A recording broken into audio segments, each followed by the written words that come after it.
nobody talked about the song, man. I wish they had released this shit.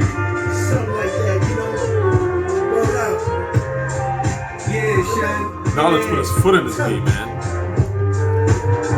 All the fighting, the fussing, the back and forth discussion, I just wanna get it done. Facts.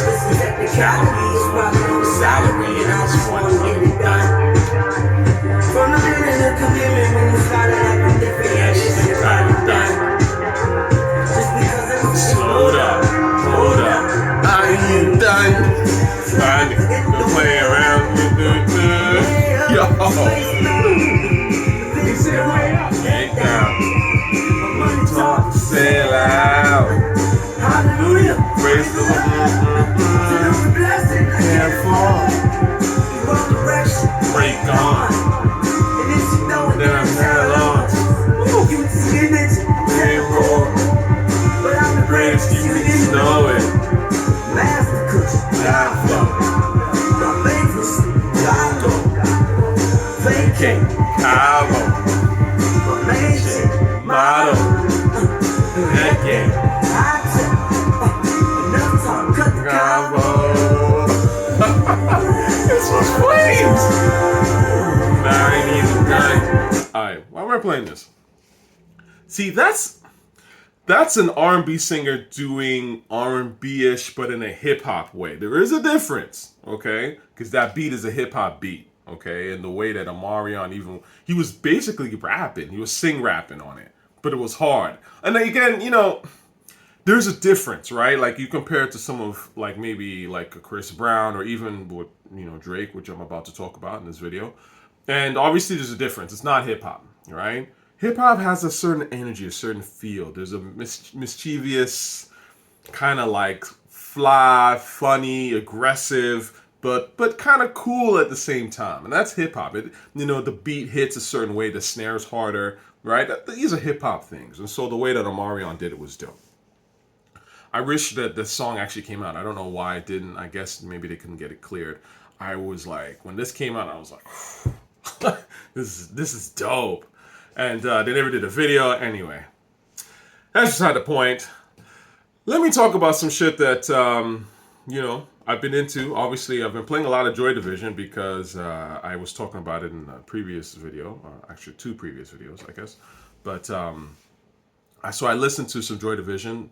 Thank you for the comments. I appreciate it. It's always helpful when people in the comments. I know y'all are very serious music listeners, and that's why I love y'all. So the recommendations, I check them out. I always read the comments, you know what I mean? So I always look for things that I can be up on. And so I did check out Unknown Pleasures, and I like that more than Closer. So Closer I couldn't really get into. It was a little too dark for me. Not to say that it was bad, but it was more like I'll never listen to Closer again. It's not really my vibe. But some of the songs on Unknown Pleasures, like Interzone and particularly Day of the Lords, they stuck out to me more. You know what I'm saying? And so, like, those I might play. I kind of went through this whole Joy Division thing. I listened to Substance, the compilation album. What else did I listen to? I listened to a little bit of, I heard Transmission and Warsaw, some of the other songs that maybe weren't on albums and things like that. So I kind of dug, into Joy Division quite a bit. And, Love Will Tear Us Apart is still my favorite of the bunch by far, actually. But I have to say, I discovered this one song that I actually really fucking like. So let me play it right now. This is by New Order, so I need to dig into a little more New Order. I did a bit, I checked out some New Order stuff, but I found this. This was... I was like, oh, turn up, let's go! You know me. I'm about that rhythm, you know what I mean? This shit hard. So I like this song a lot, actually. Turn up.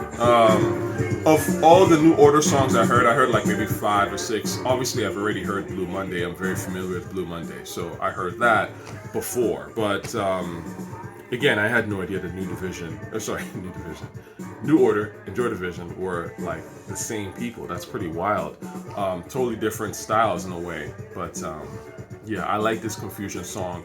Very hip hop in a way. It's like that new wave, early early 80s type hip hop thing, sort of, that was going on. And it's kind of cool to see, actually. Like, I'm listening to it and I'm like, oh, this should go. Okay. Like, if I was out in the club at this time, I'd be popping to this for sure.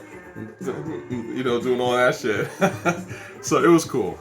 I like this song quite a bit. So, let's get into the meat and potatoes of this video, right? I don't want to talk about this because honestly, this is not an album I care about. And this is the Drake, honestly, Supermid album. So, what are my thoughts on it? Well, I don't care for it. It's not a hip hop album. So, I'm not mad at Drake for dropping it necessarily, but I'm not going to judge it in the same way that I would judge a supposed hip-hop release. It's not. It's clearly not a hip-hop release. But this is what I think is interesting. At least, and I've always said this, but at least with Drake, it's pretty clear when he makes more hip-hop oriented stuff and when he's not making hip-hop oriented stuff. And he's not pretending like he is, making some like hip-hop classic that doesn't sound a fucking thing like hip-hop and isn't even remotely good. Right? Drake just makes his, pop, whatever. And so, again, like I said, I'm not mad at it. The songs on here that I think might go somewhere, maybe, you might hear once or twice. Concrete was actually kind of, I guess with the bed squeaks, a little provocative, sure.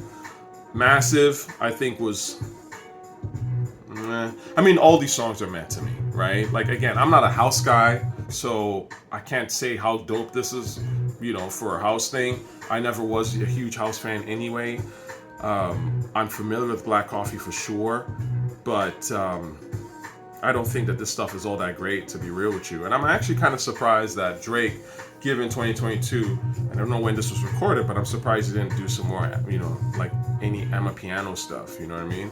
It almost feels like this was recorded like, I don't know, like 4 years ago or some shit. And with artists, you just never really know when stuff is recorded, right? Because if, especially with styles and things like that, they can record some shit, put it in the vault, and then just decide to release it when they think it's time to release it, I guess. So I wasn't really feeling this. Like I said, singing Drake has never been my cup of tea. I don't think Drake is that great of a singer at all. You know me, you know that I'm not an R&B guy to begin with, so like singing is just not like my steez. Like if you're gonna sing, be a real singer to me, like, you know what I'm saying? Like the R&B pop thing is anyway. It's mid, obviously. Well, what can I tell you? Like, I will never listen to this again. I skimmed through the shit. I didn't even really listen to all of it. And I don't have to listen to all of it, you know what I mean? Because at the end of the day, who cares? Like, you know what I'm saying? Like, especially having listened to, like, some, just Joy Division and going through. Yeah, I don't necessarily care for a lot of Joy Division songs. But the difference is that when I'm listening to Joy Division as opposed to Drake, and I know that this is a weird comparison. Someone's going to be like, how are you making this comparison? What I'm trying to say is that real music is constructed a certain way. So even if you're not necessarily like a fan of that genre or you're a fan of that particular artist, you can tell when someone's putting in some effort to make actual music. Do you know what I'm saying? And like, it's always interesting. So I don't feel like I wasted my time listening to Joy Division, of course, because they made some dope shit. You know what I'm saying? Like, whereas with this album, like this Supermid shit, it's like, it's a waste of my time to sit and listen to this in full. Real shit. Like, because none of this shit is like, none of it feels inspired, really. Do you know what I'm saying? It feels very much like, okay, this is kind of like what we want to do right now. I'll get some guys together and we're just going to do like a house album. But I'm not really getting the like, yo, this was like, I had to do this shit. It was in my fucking blood to do this, music right now. I'm not getting that vibe. I'm just getting kind of like, okay, this is cool. This is something that like I can throw out and, maybe it'll get played in a department store or something like that. And, and it'll get a couple of streams and, people that like passion fruit, I'm just going to do more of that, I guess. I don't know. But ultimately, not for me. Like I said, not all that inspired. Nothing that I would really sort of sit there and go like, wow. But like I said, I'm not a house guy. So maybe for those of y'all who are house guys and house gals, let me know if you think this shit is crazy. I don't know. Like, I doubt it. to be honest with you, because great music, in my opinion, the really strong stuff happens to transcend genre, right? It's just great in a sense, you know, like you can listen to it and be like, wow, this is really strong. So I don't really think it's that level at all. I think it's just kind of an average, you know, house album. Honestly, that's the way it comes off to me. Yeah, that's that, man. Lastly, with the when Drake obviously drops a project and like something like this is mid, I remember I got a comment and people are obviously going to talk about Drake versus Kendrick and all that kind of stuff because, you know, it's like this weird Spice Girls thing between the two of them, or obviously, and I would argue it's initiated way more by Kendrick stans than Drake stans. And the reason for that is that Kendrick is marketed as the anti-Drake. So Kendrick's existence depends on whatever Drake is doing, right? Whereas Drake's existence has nothing to do with Kendrick. Drake fathered Kendrick. You know, if we're being real honest about the way the game has been, Drake has put on all of these guys, right? Drake put on freaking Rocky, he put on Kendrick, he put on J. Cole. Like Drake's the guy that everybody wants to be, right? So it's not the same thing. Like Drake can make music and like his fans don't really care about whatever Kendrick is doing. But when Kendrick is dropping, Kendrick stans care about what Drake is doing. Because like I said, Kendrick's whole steez is he's the anti-Drake, supposedly. Even though he's just another follower, right? So, you know, which album is worse? Honestly, who cares? You know what I'm saying? Like, both of these guys drop some mid, in my opinion, and that's just how it goes, right?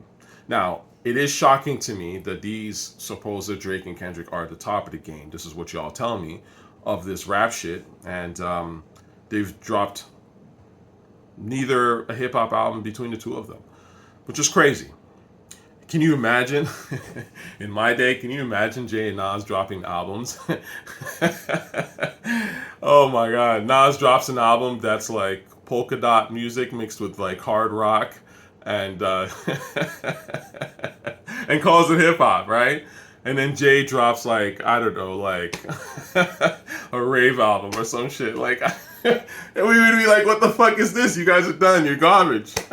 But in this era, again, it's not really about the music. It's about the algorithm. It's about just whatever fits in the background. It's some shit that, you know what I mean? It's just background music. It's not really foreground music. And that's obviously a problem, right? But hey.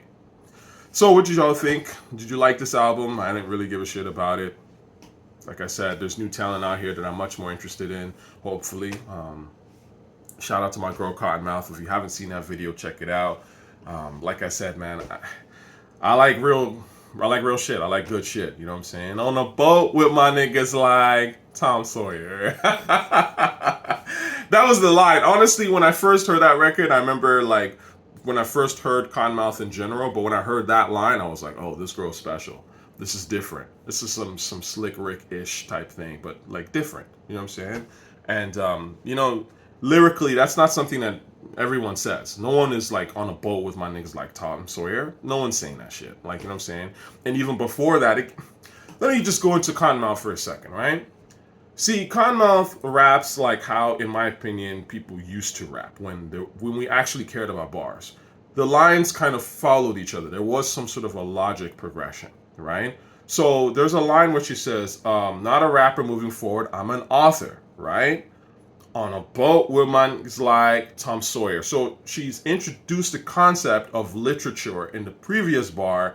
And it, you know, it's not like she's telling necessarily a story. She's just, you know, having fun bars. But there is a logic gap, like, you know, like that closes. I mean, it's a logic connection between author to now being on a boat with Tom Sawyer, because Tom Sawyer's literature, right? It's classic literature. We all know the name Tom Sawyer, right?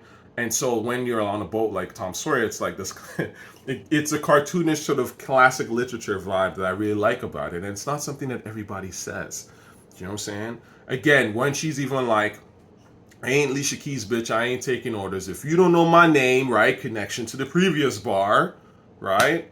You were lame, you were pauper, like, when she said pauper, that, again, Slick Rick was that, like, peasants, you know? Peasants and paupers, right? Type of English literature vibe. So that's why I'm saying, like, when I mentioned Slick Rick. But, you know, this is the thought process, right? Like, I'm not seeing that careful construction, really, with a lot of this shit.